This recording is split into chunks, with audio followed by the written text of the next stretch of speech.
Okay, let's get started. So welcome everyone. I'm Ken Cerini, Managing Partner of Cerini Associates. I have with me here today Shari Diamond. Shari runs our public school practice, working with probably about 40 to 50 public schools at this point. And I run our private school practice. So between the two of us, this is our world. We're here today talking a little bit about the healthcare worker bonus. I know it's been confusing for everyone. We've read all the material and it's been confusing for us. So we kind of get where you guys are coming from. Before we get started, I want to kind of throw out a little disclaimer here. This is information as of today, October 11th. There was a new memo actually that just came out about 10 minutes ago that basically said that education providers should be applying for the healthcare worker bonus is basically what it said. So that's up-to-date information. We're a full service accounting firm, 65 people, 8 partners. You can read that here on the disclaimer.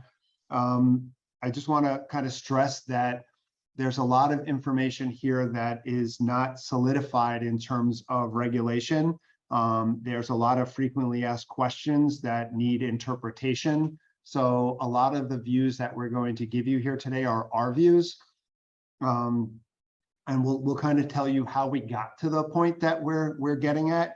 But again, I just want to make sure everybody understands that, you know, this is really just our views on the point, and it's purely for information discussion purposes, and that we don't want anybody kind of taking this as, you know, gospel. Again, it's the best that we can do with the information that we have.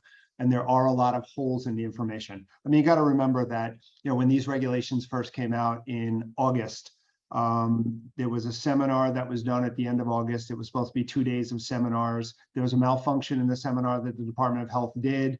There were some delays. They only did one of the two, canceled the second. They basically said from that point forward that they would be doing a webinar or post a webinar once a week. They posted one PowerPoint presentation, never posted a webinar. They said they were going to update frequently asked questions on a regular basis. I know I've probably asked about a dozen questions. I've gotten 0 response. None of my questions have popped up in the FAQs. And the last time that an FAQ popped out was September 23rd. So we're looking at, you know, several weeks since our last FAQ got posted. So again, a lot of information. There was supposed to be new regulations that were issued with respect, or at least that's what we were led to believe, that there were going to be regulations coming out with respect to healthcare education providers starting in October. We weren't sure what that meant, but we thought that maybe that we get some new FAQs and some clarification. I think what that meant was that you guys were just delayed until October 1st before you had to do anything, but there's no new regs or no new anything. So the PowerPoint is up in the chat. So if anybody wants to print a copy of it, they can. It's sitting in the chat.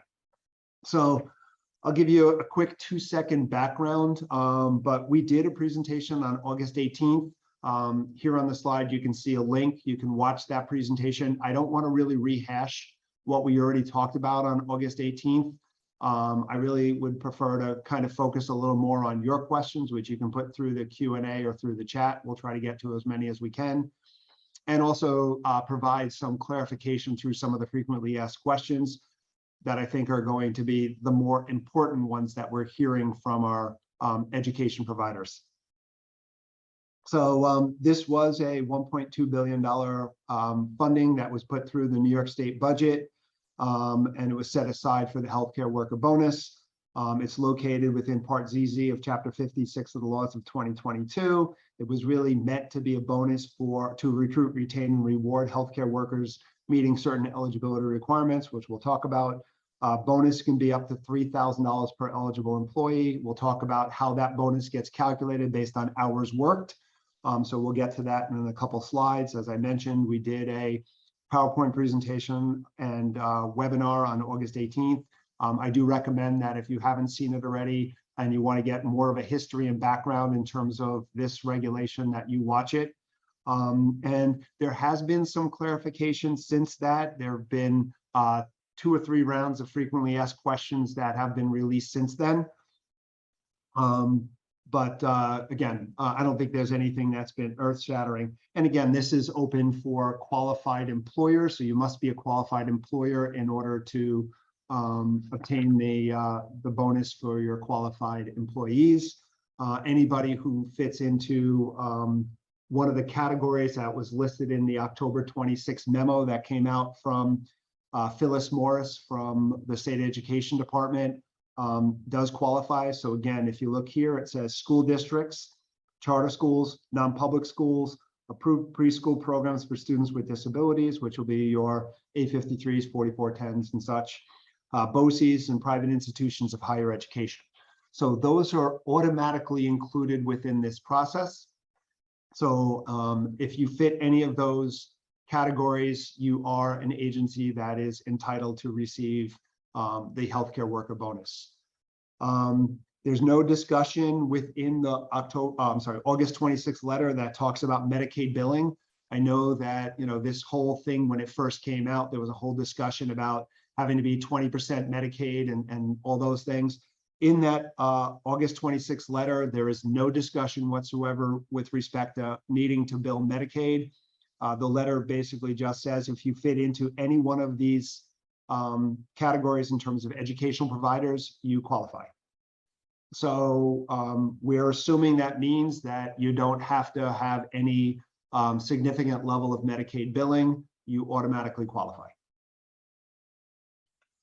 In order to submit a claim, again, according to the August 26th letter, you have to, you must have either Office of State Controller issued vendor identification number on file with the statewide financial system, or if you didn't, SED would have reached out to you, told you you needed to complete a survey, and upon completion of the survey, they were going to work with DOH and the OSC in order to get you that vendor identification number so that you can apply. So at this point, and that happened back in September. So at this point, everybody should have gone through one of those two processes. If you don't have the OSC issue vendor identification number, in the frequently asked questions is a phone number that you can call. And if you didn't receive the survey, that meant that the state controller's office and DOH already had your information. So you didn't have to fill out the survey. The survey was only for those that they didn't have the information for. Okay. So let's go through so in terms of qualified employers, there's a whole lot of frequently asked questions with respect to qualified employers. You guys don't have to worry about all of those questions. As long as you fit into one of those categories of a school that's listed right here as the top item, you're done. You are a qualified employer, and that's it. And I think there's some questions that we're going to see about people that are providing counseling services for schools, and we're going to try to address that in a second. Okay. In terms of qualified employees, what constitutes a qualified employee? So a qualified employee must be continuously employed throughout the vesting period. So each vesting period is going to be 6 months. All right. So what is meant by continuously employed? That's a good question. The regulations don't necessarily remember, these were put out for healthcare workers. They weren't really designed for educational employees.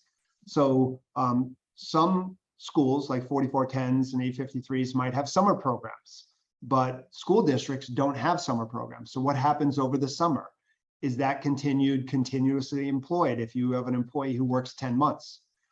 I would suggest that that's going to be something that you need to think about. You need to document, and you're going to hear me say this a lot, and Shari say this a lot today.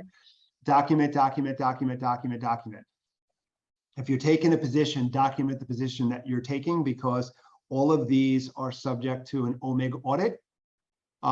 So, you know, doesn't mean that the OMIG will be in and audit you, but they have the right to come in and audit you. And if you've ever gone through an OMIG audit, it's like an OSC audit, but worse. Oh, a lot worse.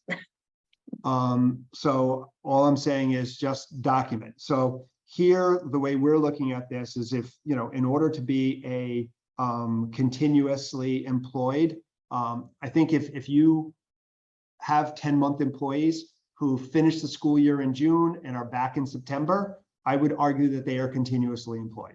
I would argue that you're not running classes during the summer months. These are employees that have worked for you for extended periods of time, potentially. I would consider that continually employed. If I've got an employee who didn't start until September, they weren't there during the earlier months anyway, so you don't have to worry about them for the summer. But really, again, you're looking at anybody who, started, because remember that first vesting period, and we'll talk about it in a little while, that first vesting period started October 1st of 2021 and goes through March 31st of 2022. And then the second vesting period goes from April 1st to September 30th. That's the vesting period, which includes those summer months. I think, again, if you have somebody who was there and started April 1st or was there prior to April 1st and is still there into September and finishes out September, they were there, I would argue, during the vesting period.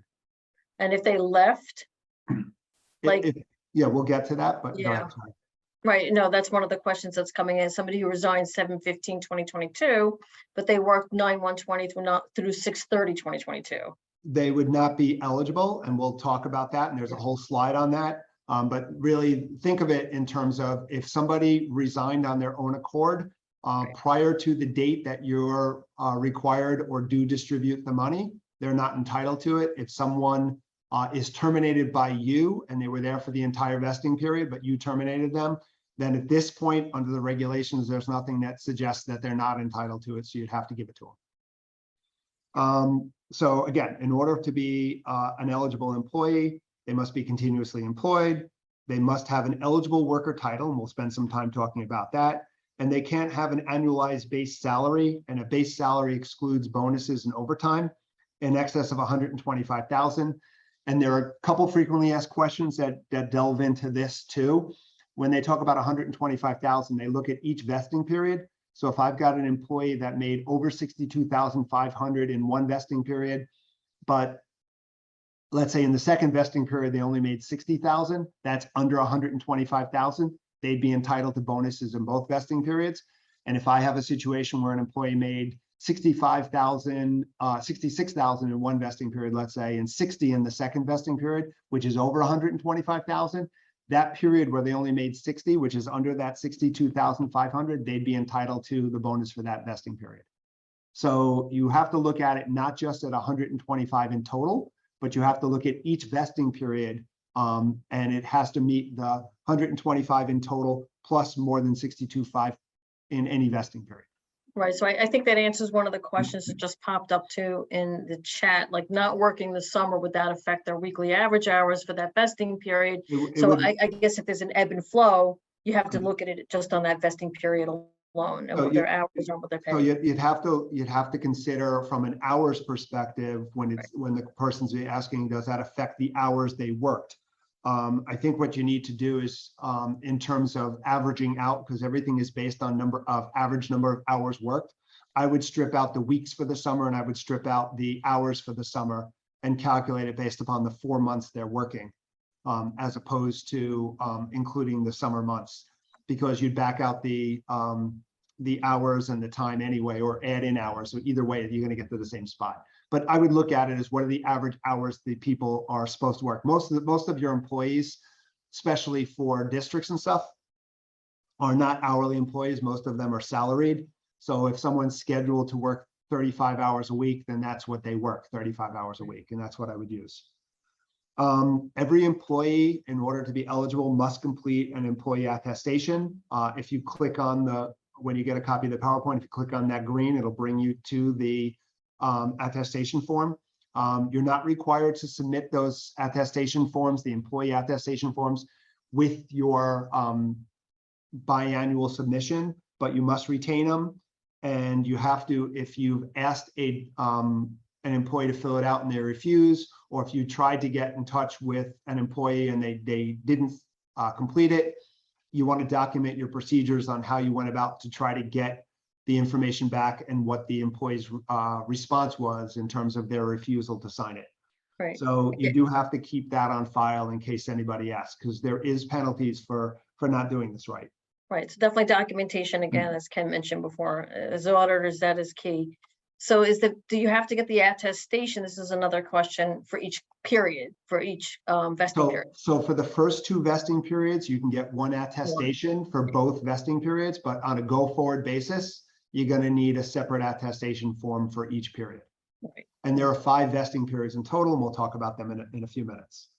And also, in order to be eligible, an employee must not be suspended or excluded from the Medicaid program during the vesting period. And then in terms of, and we'll talk about eligible employees, but when it comes to the employee titles, for those people in the special education world or work in special education, you've heard of a document called the Consolidated Fiscal Report. The Consolidated Fiscal Report has with it certain appendixes. Appendix R lists all of the employees and gives descriptions of employees. In the regulations, they say that Appendix R of the CFR is what's being used for mental hygiene workers. So in your case, you're not dealing with a lot of healthcare workers. You're dealing mostly with children who have developmental disabilities. That's why you would have healthcare workers within your organization. Healthcare workers being your therapists, your counselors, and things like that. So it's going to be the mental health side, which is really what's going to trigger the bonuses for most of you. And again, we'll talk about that as we continue through this presentation. So since it's mostly going to be the mental health workers that are going to be providing this, your CFR is going to be the guide that you're going to be using in terms of really identifying whether an employee is or is not eligible. And again, we'll get to the different position names in a few minutes. But keep track of that. That's a document that's going to be important to you as Appendix R. So here's a list of the qualified employees. Now, a lot of you, if you go to the frequently asked questions, are going to see that there's multiple lists. There's one for qualified employees. There's another list for support staff and stuff. The support staff does not pertain to any of you. Nobody who's on this call that's an educational provider gets the support staff. So the only staff that are going to fit into you is the ones that are sitting here, these qualified employees. And I kind of highlighted the ones that we would expect most of you to see. If I do have anybody on who is providing early intervention services, you might also have the case manager, which is the second bullet on the page. That's where your service coordinators would go. But for the most part, most of it comes into the, to what's here. Under mental hygiene, you can see that there's a bullet right over here for mental hygiene. These are all the ones that fit into the CFR codes under this mental hygiene area. So those are the ones that are going to have the descriptions within the CFR in terms of what they mean. So, in here, you've got things like behavior intervention specialists, counselors. Those are things that you're going to have to look to see if your staff fit into the definition. And we'll talk about some of that. Right. So, I mean, just to be clear again, I guess if you look at the website, Ken, we would have seen like all those different columns of different types of titles, correct? This is a little more extensive than what's Right. on the website. So this is kind of taking some of it and blowing up a little bit more than what's correct. But some of those other columns, and I think that's where we were seeing some people were reaching out to us. Wait a minute, the food service workers or custodians part of this, and then that they are on the wrong. They're on the wrong list. Yeah. Right. So the custodians are on the other list. Your, intake. I'm sorry. Your, all of your, think of it, program administrative staff were on that other list, and those program administrative list do not fit in here. The CFR codes are linked. So somebody asked, can we link the CFR codes? If you click on this here, this look to consolidated fiscal report Appendix R, if you click on that, it'll bring you to the appendixes and you go down to Appendix R for that. No teachers, as you can see right here on the bottom, teachers and teacher assistants are not eligible. So there are no teachers that come into the category here. And one of the other questions that just popped up is this clinical coordinator right here. Right. So clinical coordinators, some of you also may have a clinical coordinator or clinical coordinators. Think of your clinical coordinator as your therapy supervisors. So if you have therapist supervisors, your clinical coordinator is going to be eligible. You're right, it's not highlighted, it should have been, but your clinical coordinator is going to be case manager. The reason it's not highlighted, I was doing two of these, one for schools, one for early intervention. And when I did the one for the schools, I forgot I had special education people on this call too. So I was thinking more along the lines of school districts, which aren't going to have a lot of that. Right. But again, think of it as therapists. So if you have an audiologist would qualify here because they're another type of therapist. So you'll have your occupational, physical, speech, psychologists, social workers, nurses. So those are going to be the majority of where the category is going to fall. Right. And I think it's also, from my understanding too, and Ken, correct me if I'm wrong, I mean, we're talking about licensed people, right? I mean, like a social worker license. Now, they say something about a master's level because someone's asking about a coordinator, a transition coordinator, an internship coordinator, you know, where they fall under the job coach, employment specialist Again, title. that's something you're going to have to go back and you're going to have to look at some of the job description and what sort of qualifications are required. You're going to have to go to Appendix R. You're going to have to document. Again, going back to that D word, that dreaded document word. But you are going to have to go back in there. You're going to have to look to see if a person qualifies based upon the position title codes that are listed, you know, the position categories that are listed here. Right. Assistant program directors, assistant type directors, unless they can fit into one of these categories, the answer is really no. I mean, they fall into that program admin category. So you got to kind of look at that. And again, hygiene aides, things like that. Again, it's kind of tough. You got mental hygiene workers up top. You got to look at the definition. You know, I don't have every single, apologize, but I don't have every single definition memorized. You're going to have to go back. You're going to have to interpret. You're going to have to document why you believe that your staff member fits into this category. Do you think it would be prudent or better to err on the side of caution and just put them in a category? Or I think you have to make your best estimate or best guess in some of this stuff. And I think you need to document what your best guess is. Okay. So let me take you through some of the questions that might answer some of the stuff that's here. So one of the questions that's out there is there a threshold of hours an employee must work in a hands-on clinical environment to be eligible? And again, we're trying to take medical questions and apply them to education. So basically what we're doing is we're taking that square peg, we're shaving off some of the sides to try to shove it into that round hole. So again, I just want to stress the fact that you're going to have to try to look at this and interpret it as best you can. And that's what we're trying to do now. And again, I'm going to stress again, this is our opinion. right. So the question is there a threshold of hours an employee must work in a hands-on clinical environment to be eligible? And the answer is no. If the employee has an eligible title and meets all of the statutory requirements, they are eligible. The reason that's important is if I'm in a situation where you know, I fit into an eligible category, that's really what they're looking at here. It doesn't necessarily mean that I have to be on a hands-on clinical environment.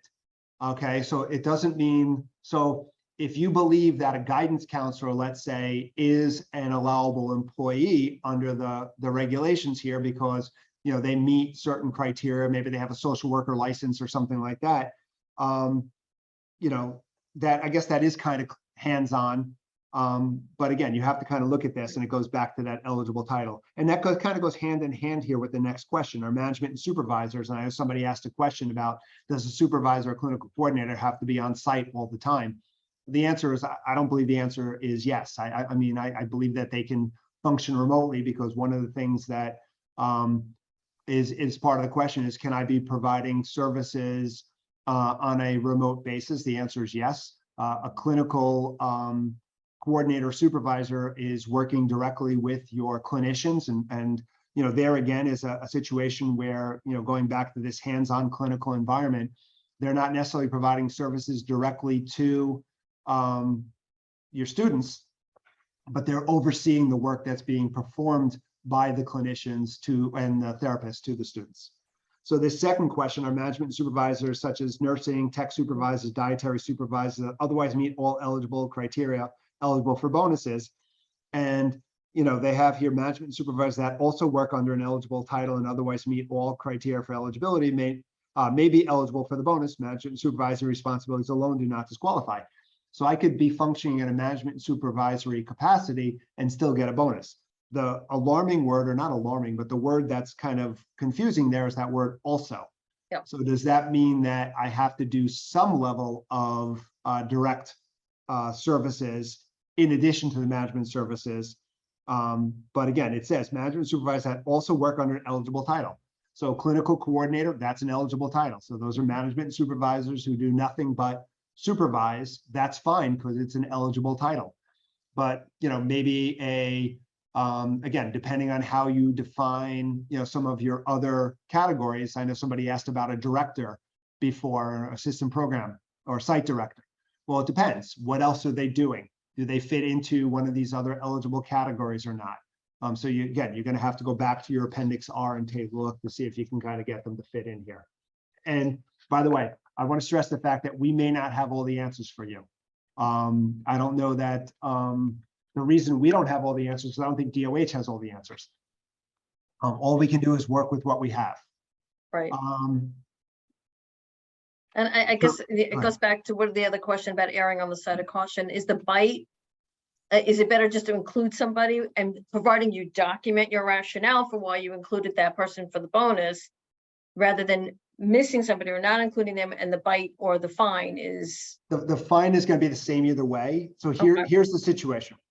If I give somebody a bonus and they weren't entitled to the bonus, they get to keep the bonus and I could be fined and the government's going to take the money back. If I don't give somebody a bonus that was entitled to the bonus, I'm going to have to give them the bonus. I may get fined and I don't know if the government's going to give me the money or not after this is over.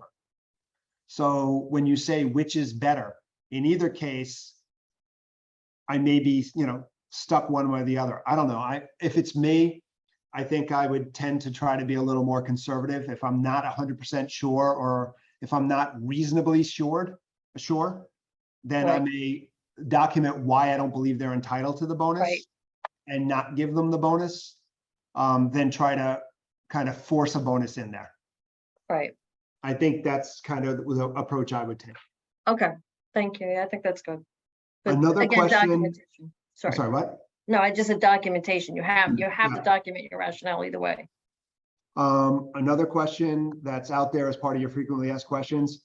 And this is an interesting question because, you know, when it comes to the bonus is for eligible employees. But when we get to the definition of employee, or not definition, but when they talk about it, they also talk about contractors. Right. So, you know, this is really open to employees and contractors. So I have to look at both employees and contractors to determine if they're qualified. So this brings up the question, well, what contractors are going to be eligible for this as opposed to, I mean, employees, I think is a little bit easier. They work for you, they're an employee. It's pretty black and white, you know, whether they are an employee, then you have to determine whether they're an eligible employee. But, you know, the question comes down. When it comes to contractors, it's a little bit different. So I think there are two pertinent questions that come into play here that we have to look at and kind of interpret. So the first one is, would a provider enrolled in the medical assistance program, e.g. hospital, nursing home provider, who enters into a contract with the supplemental staffing agency, be considered an employee under the statute with respect to those frontline healthcare workers who are assigned by the staffing agency to work on the provider's facility on a temporary basis? I think the most important phrase there is that temporary basis. So if I'm bringing in temp workers, are those, and so I'm bringing in, let's say, a substitute nurse, or I'm bringing in an agency, an outside agency that's providing physical therapy, occupational therapy services to me, and they're rotating different people in based on the different needs that I have. Like today I need somebody, but tomorrow I may not, based upon their handling overflow and stuff. So if I'm dealing with stuff on a temporary basis, the answer here is no. Qualified employees should submit claims for bonuses only for individuals they employ directly or indirectly. And again, there's that indirectly piece on a permanent basis. Well, that's awesome, but nowhere in the regulations do they define what permanent basis is. So I have this new phrase out here, permanent basis. What does that mean? So contracted temporary staff that are employed or contracted by a staffing agency or other intermediary entity on a temporary basis not eligible. So good, we know temporary people aren't eligible, but apparently permanent basis people are. So what exactly is permanent basis? Well, they have another question further down. And here it says, are contract staff eligible for the bonus? If they are, who's responsible for submitting these staff for a bonus? For example, if a hospital employs staff that fall under one of the eligible titles, but are co-employed with a non-healthcare entity, are they eligible for bonus? So this is kind of getting into that PEO question. So if I'm hiring people in a PEO environment where there's co-employment, that's part of where this question goes. And you can see they get there. Permanent contract staff and eligible titles may receive the healthcare worker bonus, assuming all other requirements are met. For the purpose of the healthcare worker bonus, qualified employers that have engaged in staffing arrangements to obtain workforce services, PEOs, well, that's what we expected, and other third parties. Whoa, there's a little curveball. What is meant by other third parties? And again, it's not defined. For employees engaging in frontline, hands-on, and healthcare services, the eligible employee titles are eligible for the healthcare work bonus.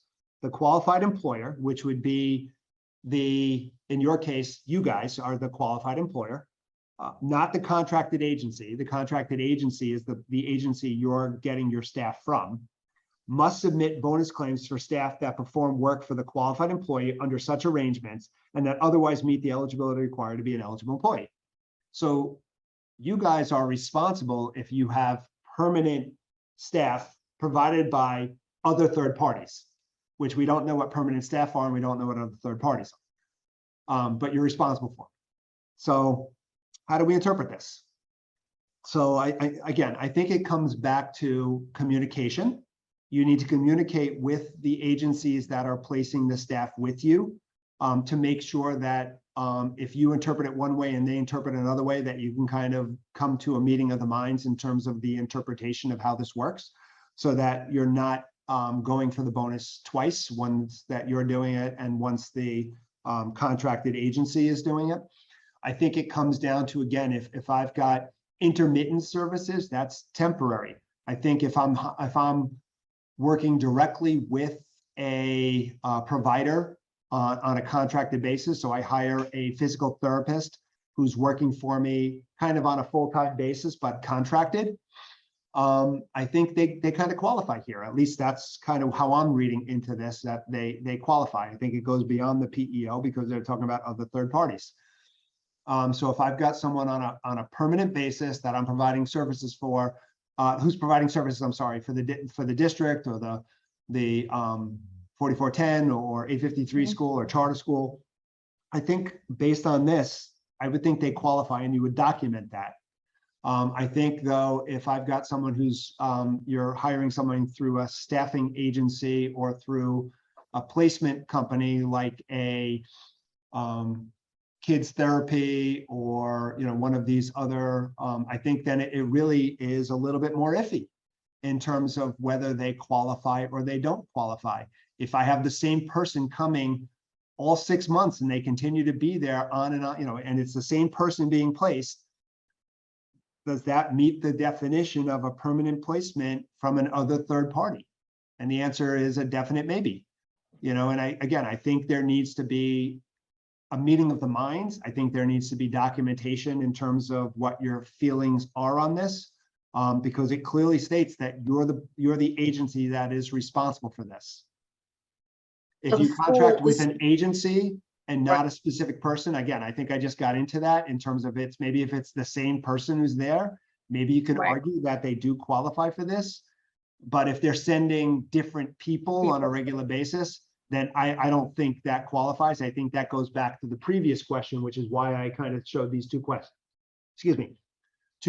together, because again, then I think they function as a staffing agency.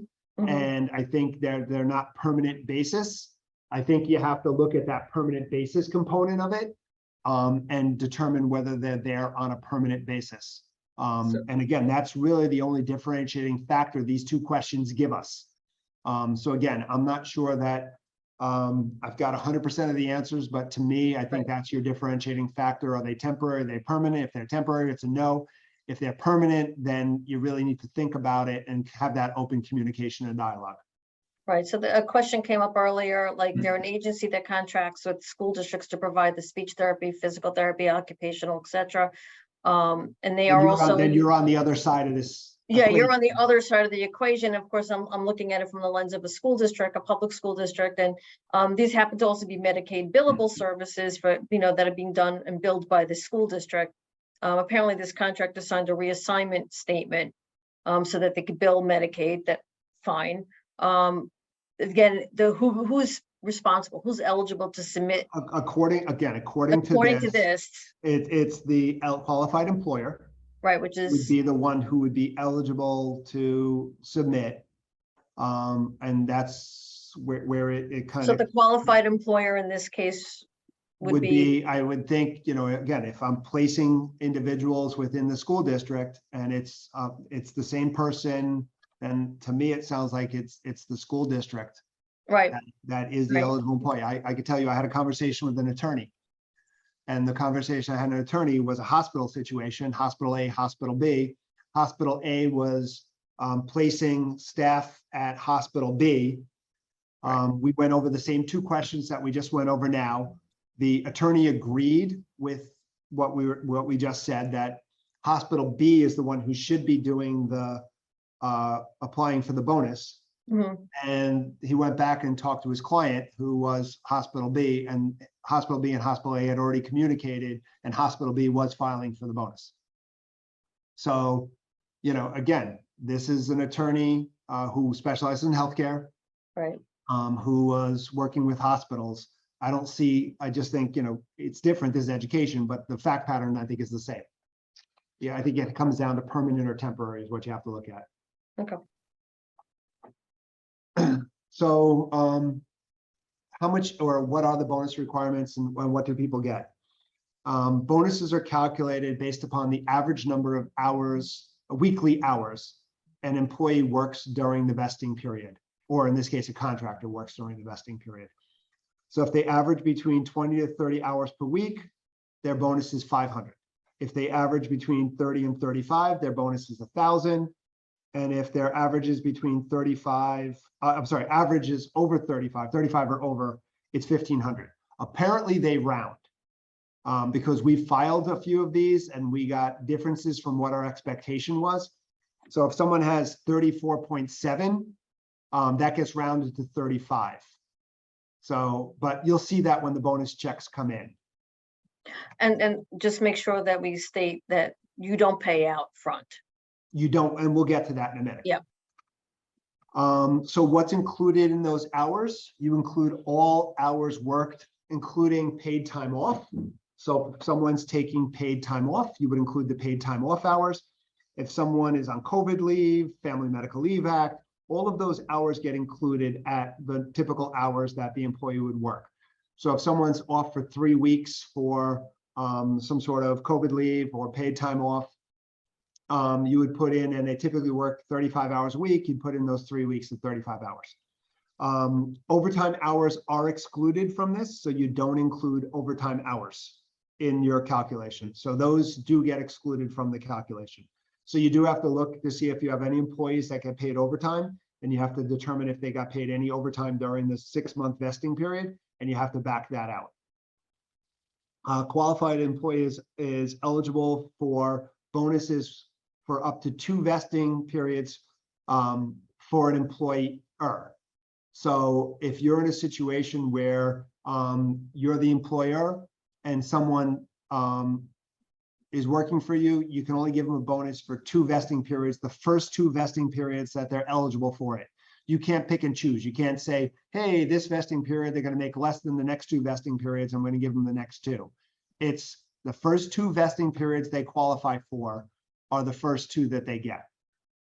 So if they don't qualify for the first vesting period and they qualify for the second one, you would start with the second one. Yeah, and then they would get the third. Yep. Okay. So whichever ones, and they could qualify, not qualify for the first, qualify for the second, not qualify for the third, qualify for the fourth. So, but they're only allowed 2 vesting periods for you as an employer. Now, they're entitled to a grand total of 3,000 in total. So if, let's say, they work for you 21 hours in the first vesting period, 21 hours in the second vesting period, they'd get 500 and 500. Then they work for you the third vesting period and work 35 hours, they'd get 0. Then they leave you and work for somebody else for 35 hours for the next 2 vesting periods, they get 1,500 in the 4th vesting period from the other employer, and they would get 500 in the final period, because that gets them to 3,000, which is the maximum they can get. So you have to really be careful going through this. If it's someone who's worked for you the whole time period, you're fine. It's easy for you to calculate. But if you're hiring people later, you may have to, or you're going to have to determine or find out from them, and that's part of that is that what do you call it, attestation they're doing. You have to find out if they've received any of these monies from another employer, so that you can basically take that into consideration. Okay. Is there a set attestation form for them to use? Yeah, there's a link for it, and Okay. I already said that. Because I'm wondering if it's going to include that other point that you just made. Yeah. You're not getting it from another source kind of thing. Yeah. And by the way, that attestation form is the form that they provide. I know of providers who are adding additional questions to the attestation form. So if they want to add additional questions, you can, but that is the minimum information that is required under the attestation. Okay. Yeah, I think that's a good idea to put that question on if you've received it in the past, if you're hiring somebody later in that vesting period, because you wouldn't know. So someone asked a question, if someone works 30 hours a week, is it the first bonus 500 or the second bonus of 1,000? So if they work 30 hours a week, as I said before, they're rounding up. So 30 starts the new threshold. I know it says here 20 to 30, that's what the regulations state, but 30 starts the new threshold. So at 30, they get 1,000. At 35, they get 1,500. So that starts the new threshold. And then if someone's on workers' comp payroll, that's a great question. Yeah, sure. I'm assuming that they're not working for the district or working for the employer. Yeah. So I would assume that they're not eligible for this, because workers' comp is not one of the things that's listed. Oh, I'm sorry. It does say disability. Yeah. It does say Yeah, disability. I was going to say, I thought it would have been included in it. Yes, it would be. I'm sorry. I forgot that disability is included. Right. You have 30 days from the end of the vesting period to submit your claim. So for the first and second vesting period, you have till October 31st.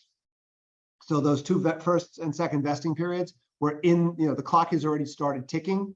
We're in that vesting period right now. And if it's unpaid FMLA, then that does count also. Yeah. It's still considered time worked. Employee must complete an employee attestation form. I said to that prior to claim submission. So you can't give them a bonus if they didn't complete the employee attestation form. Bonuses must be paid no later than 30 days after the funds are received by the employer from the state. So from the day you receive the money from the state, you have 30 days. And then one of the questions that someone asked, do I need to inform previous employees of the benefit, or is that the employee's responsibility? If the employee left on their own accord, they have no benefit. If you terminated the employee, then they have a benefit, and you have to reach out and deal with that. So you should definitely be dealing with that.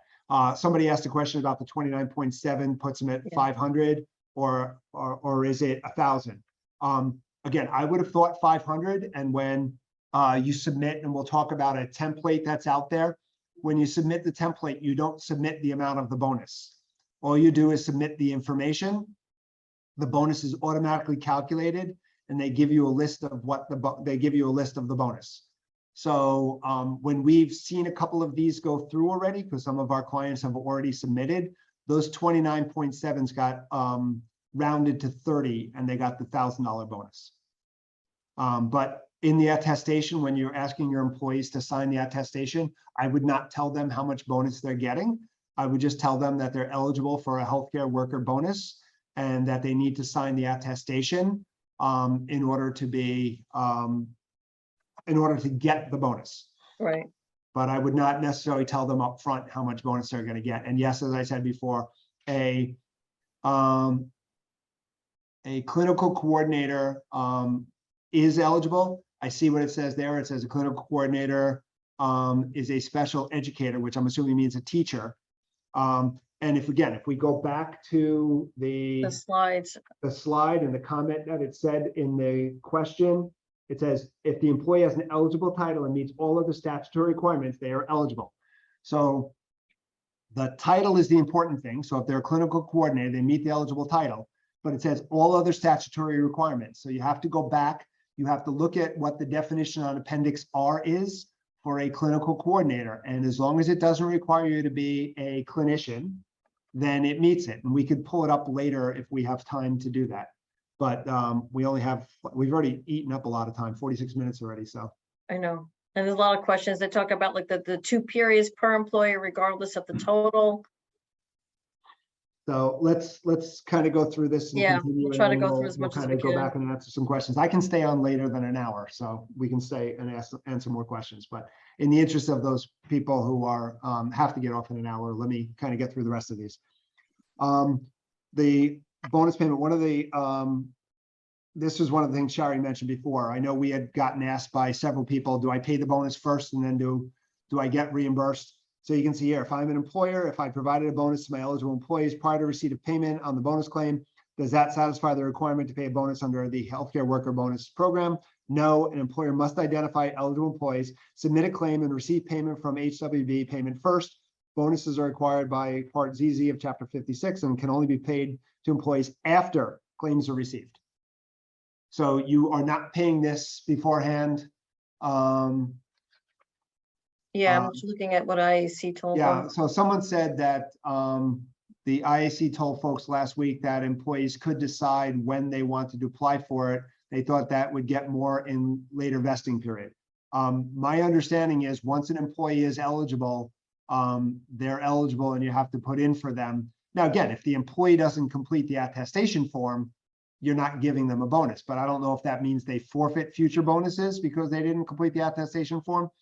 But I don't see anything within the frequently asked questions that enables them to pick and choose what period they want to give bonus to. I know Chris Treber is on the call from the IAC. Chris, if you have any information that you want to send over, we'll push it out to the group. If there is something different that basically says that, you know, that there's something in here that allows for you to pick and choose which period you want to give to. And again, if an employee doesn't turn in an attestation form, there's no indication as to what that means. Does that mean that for that period they're boxed out, but that still leaves them 2 more periods? Or if they didn't turn in the attestation form, did they just forfeit their bonus and they're now only entitled to 1 more period? There's no indication, and I think that's something that you're going to have to determine because there is nothing in here that says it one way or the other. One of the other questions that we've gotten some questions about is stipends. You know, because in school districts, maybe not so much in 4410s and stuff, but in school districts, stipends are a big thing. You know, you have employees that are receiving stipends. There's no question that directly addresses stipends. The closest question we can come to is this one. Please confirm that nursing certification shift differential payments should not be considered as part of base salary. And says differentials are part of gross wages and should be considered in the calculation. Yeah. So if a shift differential is part of gross wages, I would think then a stipend would be part of gross wages too. To me, they're not synonymous. They're very different. But the concept here is it's part of the compensation you're getting paid. It's not considered overtime. It's not considered a bonus. It's for work that you're performing. So I think the answer is yes, stipends should be included in that calculation to see if an employee is over the $125,000 threshold. If an employee works 20 hours at 2 different agencies, that's a question that's popped in. If an employee works 20 hours for my agency and 20 for another agency, could they be entitled to a bonus from each of the agencies? The answer is yes. They would be entitled to a bonus from each of the agencies. As long as they don't get more than 2 bonuses from any agency, and as long as in total they don't receive more than $3,000. So the answer is a clear yes. So there was the question, if an individual employed part-time at 2 agencies receive partial amounts from each agency. That's what we just said. Right, so that's that question. So the answer is yes. So the various vesting schedules that are out there. So we're already past the first 2 vesting schedules. As I mentioned before, the first one is 10/1/21 to 3/31/22. As a healthcare organization, the claim must be submitted between October 1st and October 31st. And we're also into the second vesting period, 4/1 to 9/30/22. That's over also. So you're going to have to submit, again, within that same 10/1 to 10/31. As I mentioned earlier, you can have one attestation form for both periods. This is the only period that you can have one attestation form for both periods. On a go-forward basis, you can see what the claim submission period is going to be, and it's within 30 days after the end of the period. So each of the periods are listed there, so you have that, so you can keep that in mind.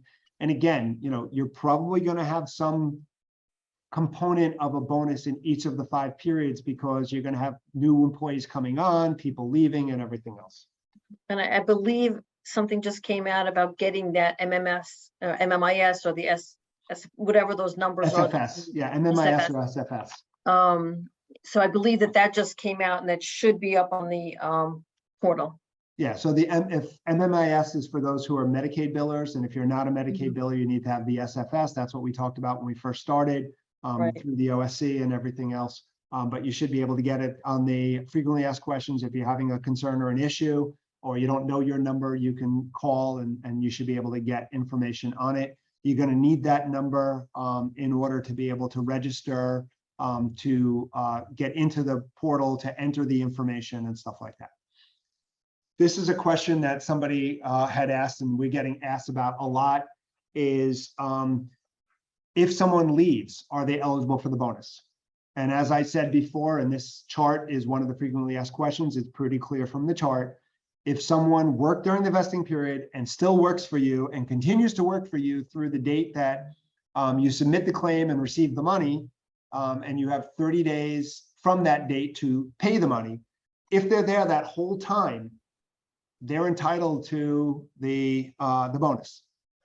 If you pay the bonus after that 30 days, so let's say you submit the claim on October 15th, you have 30 days, you get the money on October 25th, you have 30 days from October 25th, which puts you at November 24th.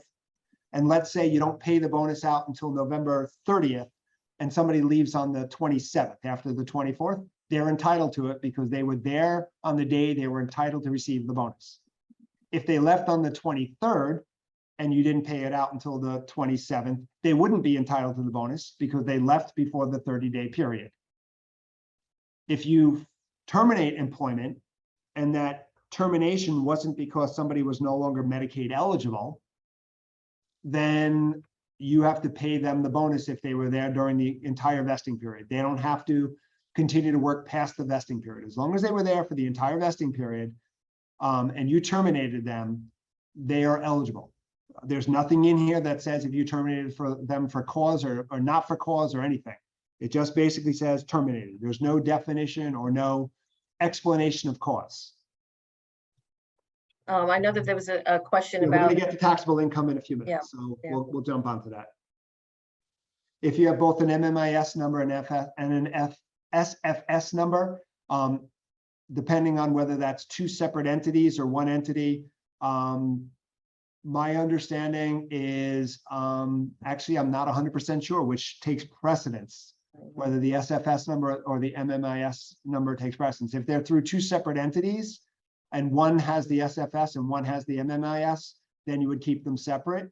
But if it's through one entity, I'm not sure which takes precedence. That might be a question you may have to, same entity. It might be a question. Oh, actually, I didn't realize it was Martha. Hey, Martha. Right. It may be a question that you may have to ask, or we're going to have to get you an answer on. The person who asked the tax question, here it is right here. Are HWB bonus payments exempt from New York State and local income tax? The answer is yes. So they're exempt from local, state and local taxes, New York State taxes. If someone is an out-of-state employee, then it's not exempt. They're still eligible for it. So if they're providing teleservices and stuff and they work for you, but they're out of state, then they would not be exempt from state taxes. Only New York State this is. So you're exempt from New York State and local income tax. So for the school districts who prepare their own payroll, you're going to have to make sure that any bonuses you pay are not subject to state or local taxation.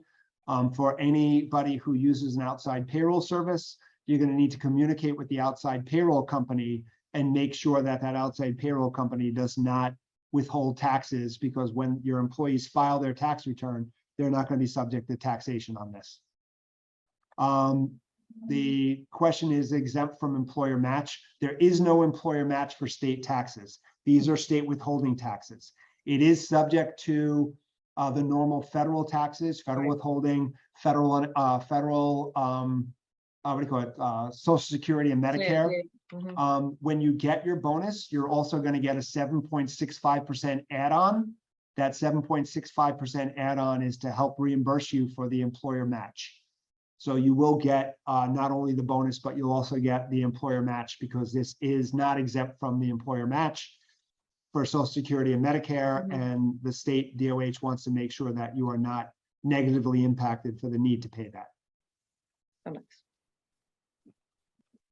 A couple other things before we kind of open it up and try to get through more questions. So you must complete, so when you go to file your submission, there are going to be two important documents that get submitted. The first one is there's an employer attestation that you must complete. That employer attestation is, if you click on the link here, that'll bring you to the employer attestation form, and that you must complete. And the second, there's an Excel spreadsheet that you have to prepare. And I want to stress, you must complete the Excel spreadsheet exactly how it is in the exact format. Some of the stuff has drop-down menus, such as the employer title is a drop-down menu. You have to fill out the spreadsheet. If you don't fill out the spreadsheet exactly as it is, your claim will not be accepted. The website has readers that go in and read the spreadsheet. And if something is not exactly how it's supposed to be, then it will not read, and you're going to get a rejection notice. Somebody asked in the questions, is retirement reportable? So if you're asking, will they fund you for pension? The answer is no. They're only going to fund you for the bonus, and they're going to fund you for the 7.65% Social Security and Medicare tax. One of the things you should do is you should look at what your definition is with respect to what constitutes eligible wages under your employee pension plan. If bonuses are included, you may want to either give them the bonus on this, pension on this, or you may want to do a modification to exclude this from the bonus, since this is a special bonus that's being provided by the government. But you need to deal with that with your third-party administrator. You definitely should be reaching out to your third-party administrator to find out A, definition, and B, how this fits in. If we are paid semi-monthly, do we do average hours per pay period versus per week? No, it's really average hours per week. So you need to actually calculate how many hours they worked during the whole time period, because it has to be done on a weekly basis, because the bonus is paid on the number of hours that are worked on an average week. So again, I just want to stress the fact here, and you can click on this to see the documents, but you have to send in that employer attestation, and you have to make sure that the Excel file is completely filled out and filled out appropriately. Again, at the end of the day, the OMIG is going to be coming in and doing audits. Again, I don't know who they're going to be doing audits of. I think there's going to be some big dollars for bigger organizations, but for most educational organizations, your therapeutic staff and your counseling staff don't make up the lion's share of your staff. So these bonuses are going to be relatively small in relationship to, total compensation and everything else. So again, I'm not sure whether the OMIG is going to be, or who they're going to be looking at, but just understand it's been clear that they're going to be coming in and doing audits. And if you fail to identify, claim, and pay any of the bonuses for more than 10% of bonus eligible workers, again, how they actually determine that and how that's defined is not clear. You may be subject to penalties up to $1,000 per violation. Again, not sure what that means. $1,000 per violation. Does that mean if there were 10 people who should have gotten bonuses and you didn't give them to those 10 people, is that 10 violations or $10,000? Or is that one violation because you didn't meet the requirement in this period? So again, there's it's not clear. There's not a lot of frequently asked questions surrounding it. For annualized salaries, question, should we divide the salaries in half as recommended by the FAQs or use payroll reports? If you have an annualized salary and you know what the person's salary is and that's what they're getting, then that's what you use. Use your annualized salary. That's the simplest way to do it. Take half in one period, half in the other. So if all of your staff are, what do you call it, getting paid a flat salary, then that's easy. You can just basically put half in one period, half in the other, as long as they work that entire period. The thing to keep in mind, though, it's usually not that clean. Usually give raises sometime during the year. That raise is again, think about the time periods they're using here. 10/1 to 3/31, 4/1 to 9/30. So if you're giving a raise, that raise may happen sometime within one of those periods. So you have to kind of factor in the impact of that raise. So it may not be as easy as just saying, hey, I'm going to take half in one period, half the other, because you have to kind of look at when raises occurred and things like that may have happened. Or you could, again, if you're a school district and someone does a summer club, but they don't do a fall club, I could have a stipend in the summer, which could be driving the compensation up. So you really have to be, cognizant of how some of that stuff lays out. I'm not sure what other questions we may have missed. So someone wanted to go over the hours calculation for the summer not worked. Maybe talk about that. Sure. I think when we're looking at the calculation, so there's going to be 4 months that are worked and 2 months that aren't worked, right? So I think there's 2 ways you can do it. Either A, you can take the total amount they were paid over that, the total hours they worked over that 4-month period and divide it by the number of weeks in that 4-month period. Or you can bump in the number of, or add to the 4 months, 2 months worth of additional hours at whatever the typical average hours they work, and then calculate it that way. I think either way you come up to the same answer. So I think maybe the easiest way to do it, and again, this is just me saying this, there's nothing within the frequently asked questions that discusses this, but I think the easiest way to do it, and in a way that I could justify, because it's the way there are other places where in government regulations they've kind of used this methodology. But I think the easiest way to do it is look at the 4 months, figure out how many weeks are in the 4-month period, how many hours they worked in total, and divide by the number of weeks in the 4-month period. I think that's the easiest way to do it. And if the employee works during the summer in the same title. Yes, I mean, then if that's the case, then you're not going to be imputing hours. You're going to take all the hours that they worked and you're actually going to calculate it out. So if you're a 12-month program, this doesn't come into play. This only comes into play if you're a 10-month program where they're not working during the summer. Right. Or if there's like a week before and after, because most, even the 4410 schools, they work a 46-week period. Mm-hmm. So I would kind of factor in over the number of weeks that are in the period. Right. And just to go over that contractor thing, because, I deal with a lot with public schools. So when we're hiring out those providers that provide the OTPT, it's not that I'm hiring an agency. It's predicated on the fact that I'm having somebody from that agency that's consistently coming. Well, again, I think if you're hiring an individual who isn't through an agency, you're hiring them outright. Mm-hmm. I think that might be a little bit clearer. I don't think any of it's clear, right? But that might be a little clearer in terms of that third party.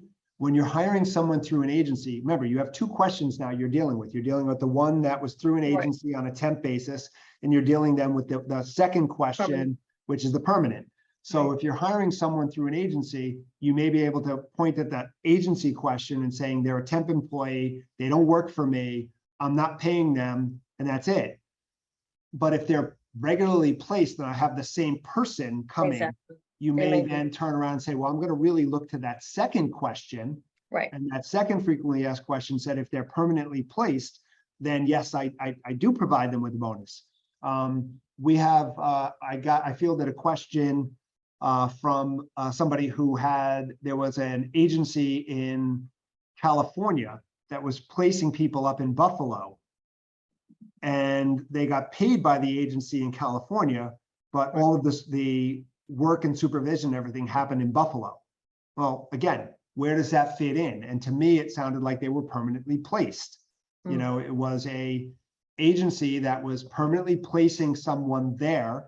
They didn't work for the agency in any way, shape, or form. They went nowhere else. They only worked for one hospital in Buffalo, and that was it. To me, that sounds like that permanently placed scenario. Yeah. So again, it's like I said before, it's as clear as mud. You know, it's you know, you have to interpret, you have to document, Right. and deal with it. If a nurse works, another question, if a nurse works 30 hours a week, does she get the first bonus of 500 for the vesting period, or is it the second bonus? I think I said that before. It's going to be the second bonus. Again, what you're going to do is you're going to submit the average of 30 hours, and they're going to DOH is going to send you back the amount of the bonus by person. The bonus should be 1,000, but it's really going to be what DOH sends you. And if they don't send you 1,000, I would question them. Why didn't I get 1,000? Because they should be getting 1,000. But again, you're not paying these bonuses until you get the money from DOH first. So you want to make sure that that money comes in from DOH first, and then you're just submitting. Think of it as you're a conduit that the money's flowing through. So you're collecting the data, you're submitting the data to the DOH through the healthcare worker bonus portal. DOH is then going to use this reader to read all the data. They're going to determine what you're entitled to, and they're going to cut you a check and send it off to you. Yeah. And then, you know, I believe they send a list also of how much each person's getting. Right, because we haven't seen that side of the equation yet. So we don't know what the format's going to look like when it comes back from them. Someone asked on the spreadsheet, should employee agency be SCD? No, the agency should be your agency. Whatever the name of your agency is what goes on the employee spreadsheet. And if you look, the first line of the spreadsheet is already filled out as an example. So you should be following the example that's on that first line of the spreadsheet. Yeah, So it shouldn't be SCD, it should be. I think I know what they're your agency talking name. about. I'm gonna try to pull it up. Let me It's see one if of the I can- drop Let me see down if I can pull up. Let me see if I can pull- things. Oh, what did I do with it? I filed it. Let me see if I can pull up the spreadsheet. We'll see if everybody can see the spreadsheet once it opens. Oh, I've got like too many things open. I'm not I sure know. if it actually opened or not. I'm looking. I have the spreadsheet up, but I'm gonna. You have it? I don't see. You wanna? I don't have it. It didn't pop up when I tried to. Yeah, open it. I I'm pulled it not from the sure why. email that you sent to me. Employee agency. That's that column Q, and it has like DOH, OMH. Oh, got it. Got it. That I SED, think that yes, I think that's one's, the if question. that's what they're talking asking, then about. the answer is yes. That's SED. Although I don't even see SED on there, but I just see SUNY, CUNY, OASAS, OPWDD. But I don't know, you know. Is it a drop down? Yeah, All right, that's going to be an interesting question because if SED Yeah. is not on it, yeah. At least I didn't see it on the one you sent to me, and that's the one the that's only on one the that website. that's the only one that exists. That came right off the website. Sorry, I don't mean to laugh. So again, Shari, if you want to put that as a note to reach out to Yep. DOH and see if we can get an answer. Okay.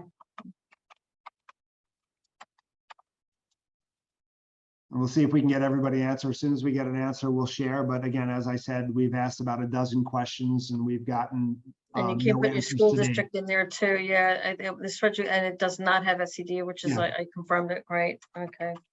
And And you're the saying you can't website enter your that's here is, school yeah. I know we're over the hour. Yeah. Just to confirm, we can amend the employee attestation form, correct? Am I correct that we would need confirmation that the individual will not be receiving funds from?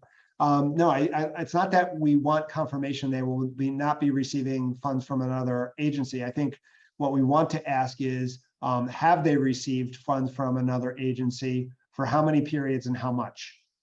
Because those are the relevant questions.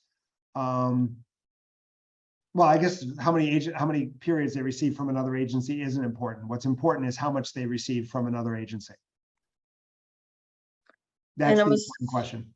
I'm assuming someone said they couldn't put the school district in there. I really thought it would have been in column B. I don't know that there's a drop Well, no, down. they're saying the same thing. When you get to that Okay. last column, is there Right. an ability, or column No. 2, is there an ability to put the school No. district in there? No. Which, I mean, I would assume at SED, but you know, what do I know? Yeah, who knows? Yeah. This is there's a lot. I think some key takeaways are documentation, like that Ken had mentioned. You know, really confirming the titles. I mean, we're getting, you know, people are asking, does this get included? Does it not? I think you have to go back to the CFR. What is it? Appendix R. Appendix R, right? And to really vet that title that you're claiming it really meets the criteria. Adding to that attestation form if someone's coming in after to see if they've been previously reimbursed or gotten a bonus rather in this case. Yeah, we just talked about that. And the last question that's here is food service workers, are they included? If you look again at the list that's up on the screen right now, food service workers are not listed here. The only thing that's listed here is somewhere in here is a nutritionist. Right. There's a dietetic technician. Right. Which again, I'm not sure how they're defined. But I don't think that that's going to be a school district sort of person. And then there was I know there was something in here for a dietitian nutritionist right up here. So again, you have to look at what the definition is for a dietitian nutritionist. That if they don't fall on, and if you're looking at this and they don't fall into the CFR, so you're not finding them on the CFR. If you go to the website, they'll tell you where you look for healthcare workers. I just went blank on it, on what the requirement is for healthcare workers in terms of where to go for that. But again, I don't know that food service workers, I would say food service workers are not included. If someone maybe is a licensed nutritionist, maybe, and I'm going to throw in a definite maybe in there. But again, I think you really have to be careful with some of these titles in terms of, where they fit in. I apologize if we haven't answered all of your questions. I apologize if you know any answers. We seem to be somewhat confused about the regulations also. But you have to understand that we have what we have. We were hoping for additional clarification, which never came. And we're trying to do the best with the information that's here. The point we wanted to make sure, and that we brought out, and Shari's mentioned it a bunch of times, is just make sure as you go through this, as you're making decisions, just make sure that, if you choose a path, that you document the path you chose. I don't know that we have any additional questions. We gave you our contact information here at the end. So if you do have questions, you can reach out to us. We're more than happy to try to help. This is not easy. And unfortunately, it was left upon all of you to try to figure this out. So thank you for being part of this. Hopefully this was somewhat helpful, and we'll be talking. So stay connected. Thanks, everyone. Be well.